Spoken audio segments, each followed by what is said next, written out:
Hello po, kumusta kayong lahat? Riley Soy manga anime pala.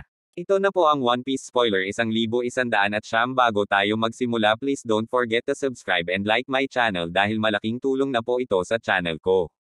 Kasunod ng mga nakakatakot na kaganapan ng nakaraang issue, ang mga tagahanga ay labis na nasasabik na malaman na ang opisyal na pagpapalabas ng One Piece Chapter 1100 at siyam na ay hindi maaantala ng isang nakaplanong linggo ng pahinga. Ang reaksyon ng mga tagahanga dito ay hindi kapani-paniwalang naiintindihan, kung isasaalang-alang na ang katotohanan ng mundo ng serye ay tinutokso para sa isang pagbubunyag puwersa paglalaro ni Dr. Ang maliwanag na mensahe ng kamatayan ni Vegapunk. Malamang na magbukas ang One Piece Chapter 1100 at siyam sa mensahe ni Dr.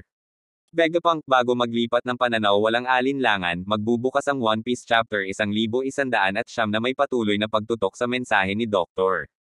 Vegapunk. Malamang nadadalhin ang mga tagahanga sa iba't ibang lugar sa Egghead Island at sa buong mundo, na nagkukumpirma na talagang naririnig sa buong mundo ang namamatay na pamamaalam ng marine scientist.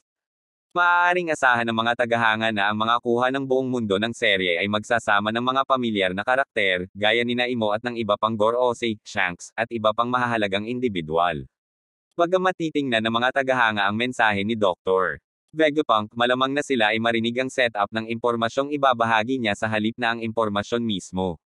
Halimbawa, kung ibinunyag niya ang isang aspeto ng katotohanan ng Void Century, malamang na makikita ng mga tagahanga ang sinabi nito, ngunit hindi malalaman kung ano mismo ang aktwal na katotohanan.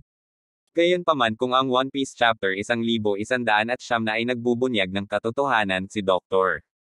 Vegapunk ay sa pagtukoy na hindi gaanong mahalaga kaysa dito, maaaring asahan ng mga tagahanga na marinig ang buong pagbubunyag bago matapos ang Egghead Arc.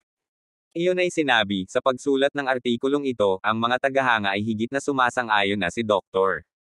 Vegapunk ay malamang na magbahagi ng impormasyon na nauugnay sa ilan sa mga pinakamalaki at pinakasentro ng mga misteryo ng serye. Pagkatapos ng pagtutok na ito, ang issue ay dapat panandaliang suriin sa iba't ibang grupo sa Egghead Island, tulad ng Marine Vice Admirals at iba't ibang Straw Hat Squad na nakakalat sa buong isla. Ito ay malamang na magtatapos sa isang pagbabago sa pananaw sa Luffy laban sa Saint Saturn at Admiral Kizaru, kung saan ang huling pares ay magagalit kay Dr. Ang namamatay na mga aksyon ni Vegapunk. Malamang nasisimulan nila ang pag-atake kay Luffy bilang resulta sa isang desperadong pagtatangka na gibain ang Egghead Island at itigil ang anumang makina na nagdudulot ng broadcast ni Dr. Ang huling salita ni Vegapunk. Gayunpaman, malamang na hindi sila magtatagumpay dito, na ang One Piece Chapter 1100 at siyam na ay nakatakdang ipakita man lang kay Luffy na hawak niya ang sarili niya laban sa pares.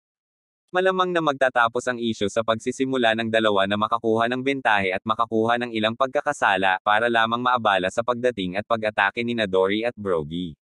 Ito ang dapat mag-set up ng pagliligtas kay Luffy, na magsisimula naman sa pagbaba ng salaysay ng Egghead Arc at makikita ang mga Straw Hat at ang mga nabubuhay na Vegapunk na makatakas sa isla.